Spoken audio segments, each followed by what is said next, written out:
What's up? What's up with you, man? Dude, I'm just happy to be here. I'm sore. Sore as fuck. Been working out pretty hard the past couple days. Why? What's going on? We're going to Hawaii in a month, and it's like a fucking countdown clock for me to get in shape and be looking good. We're going with Steven's family. So, I've been dicking around the past year in marriage, just packing on some pounds, not working out as hard, and I need to look good. So I've been doing some hardcore workouts the past couple of days, and I got a little bit of time left. So okay. When is the Hawaiian extravaganza? middle of March. With the whole family? Yeah. You like his family? They're cool. They're nice very people. Nice. It should be interesting to go on I haven't gone on a family vacation a really long time. He has a very normal family. Like, I come from a dysfunctional family. His family is just like, they're just like nice, normal people. They hang out together. Yeah. Yeah, they do little vacations together. Yeah. No one's getting drunk and crying. Like, it's good vibes. Good vibes. Good so vibes. You married well. Yeah, I did. You married well. And that's good. Sometimes that person makes you a lot better.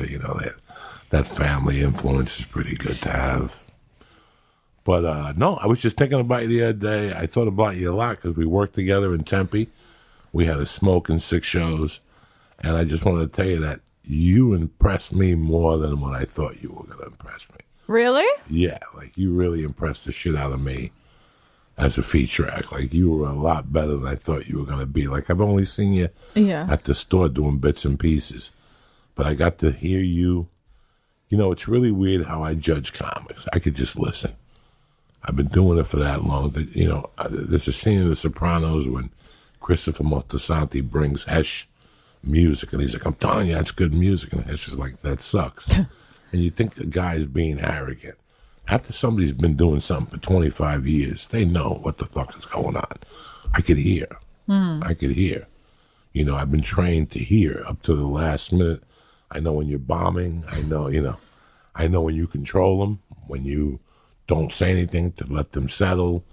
But you were phenomenal. You exceeded all my expectations, and if you're really looking to be a fucking stand-up, you found your calling, I think. Wow. And Thank you. Because you made me think about a lot of things.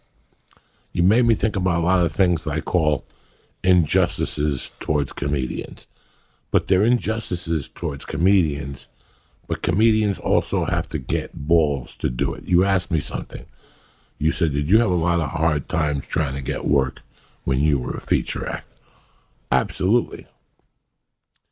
The truth of the matter was, and I'll say it right now, the truth of the matter was that when I started featuring heavy after 2000, I had already been on the road for 9 years. I had already been on the road for like 6 years, but I had been a regular at the store for like 3 years, so my confidence is really up. So here I am trying to feature, and the excuse for not following because he's going to blow your fucking doors out was that I was too dirty. Instead of just saying, I can't follow this bitch. I can't follow. He's been rehearsing for 20 minutes for the last 3 years at a place where he has to follow Paul Mooney and Eddie Griffin and Andrew Dice Clay. What do you think is going to happen in that room in Grand Rapids, Michigan, in front of 220 people? So after 2000, I had a really hard time getting feature work. Nobody wanted to fucking follow me. It's too much fucking work. Richard Jennings stepped up to the pump. He just said, don't say fuck. And I'm like, I could deal with that. Say anything else I want to say. Monkey, punch you in the fucking vagina. Anything I wanted to say, just don't say fuck. He was one of the rare guys. Then Rogan stepped up to the pump.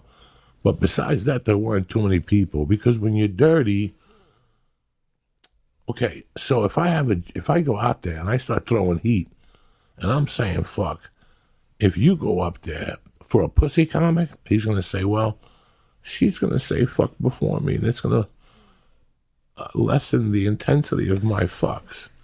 Those are all excuses. And guess what? I've given myself those excuses myself. Guilty as charged. It's all bullshit.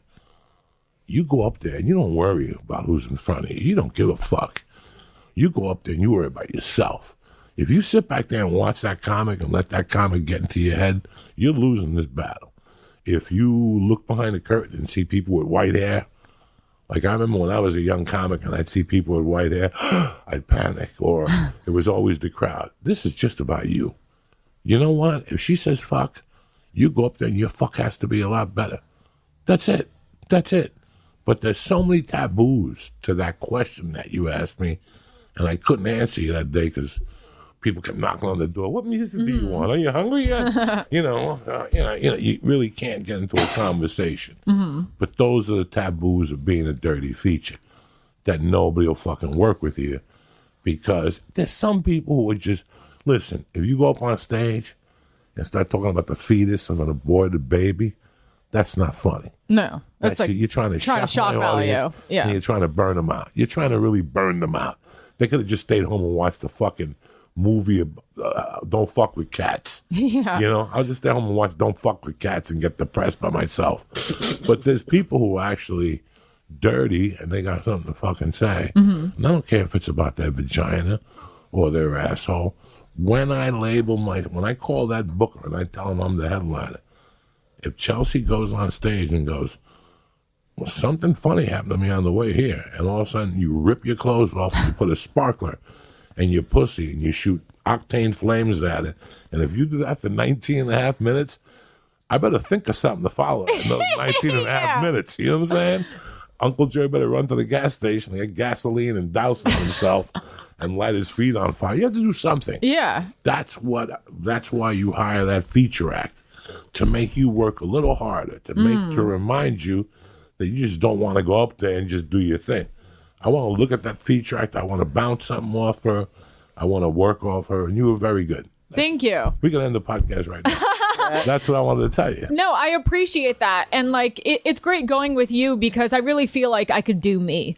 Because, you know, I've opened up or featured for other comics. And in the past, like, so the first time I opened for a comic was Anthony Jeselnik, like 5 years ago. It was at Largo. I was so excited to do it. He was one of my favorite comics at the time. I still really like him, but I used to be a lot darker back then. And I was like, I'm going to do like all my dark jokes. And I opened, I got like 5 applause breaks in 10 minutes. Like, you know, as the opener, like they fucking loved it. I was so dark and like, it was like incredible. And then after that, he was like, and I, you know, nothing against him, but he was like, you can't open for me again. And I was like so disappointed and like sad. I was depressed and I was like, damn, like I thought this was like, I thought I did great. And he's like, you're too similar to me. You can't do that. And I was like really heartbroken. And, you know, I didn't open for anyone for a little bit. And then Bobby started taking me out and he would say, you know, you can't start off so dirty. You have to, you know, so I would add some fluff in, and, you know, some of it would just be like fucking just, you know, just to start off easy and then get into it. We're going in like fucking Marines. You understand me? Welcome to church, motherfucker.